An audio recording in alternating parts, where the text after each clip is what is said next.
Yes, alright. Nkulamusizaako nnyo kulikayo obwakedde gwe mukwano gwange najjo sinza obanga otuwuliriza era ng'okola kyamaanyi nnyo okwekuumira ku Yugi Update TV.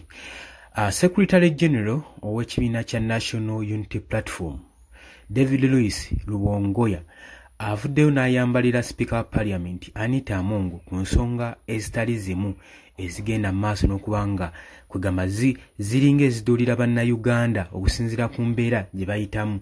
Okusinziira ku bigambo ebyayogeddwa Speaker wa Parliament Anita Among, kirabika byamukyabidde akabasa gwe mukwano gwange, yabadde tamanyi gwe mukwano gwange ali eyampuliriza nti nno bino byagenda maaso n'okwogera bigenda mukyabira akalimu obuwuka.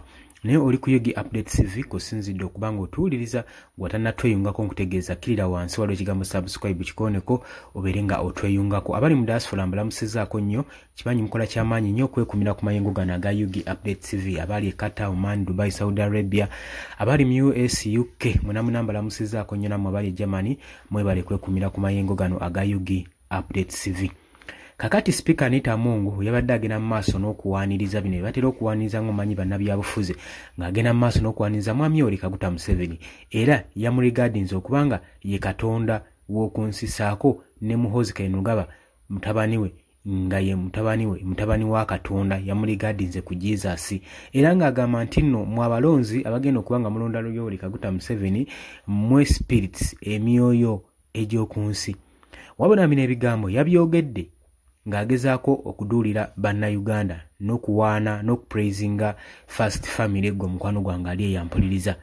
Louis Rubongoya, Secretary General owa National Unity Platform, yavuddeyo na breaking a silence ku nsonga zino ng'agamba nti nno tulabye nnyo badikiteeta abagenda maaso n'okwewaana ne bapraisinga amannya ag'amaanyi ennyo ne bagenda maaso ne baligadinga ku Katonda, wabula byonna bigezaako kuba bipraisinga kubalemeza mu buyinza naye bifundikira bibasudde mu dustbin. Era n'agenda maaso n'oba advisinga abagamba lwaki bannakyemalira oba abafuzi abamaze ku ntebe ku emyaka emingi waki tebabalabira ku byafaayo. Bonna abakulembeze mu byafaayo abagenze maaso n'okufuga eggwanga obumbula n'okufuuka bannakyemalira mu ggwanga nga tebata ntebe bamaliriza bali mu dustbin. Agamba just tuba tulinda bulinzi kaseera kokka wabula n'agenda mu maaso n'omulabula n'abo bennyininyini agenda mu maaso n'okupraisinga abantu ab'ekikula nga kino n'ab'enkomekerero tetera kubanga nnungi.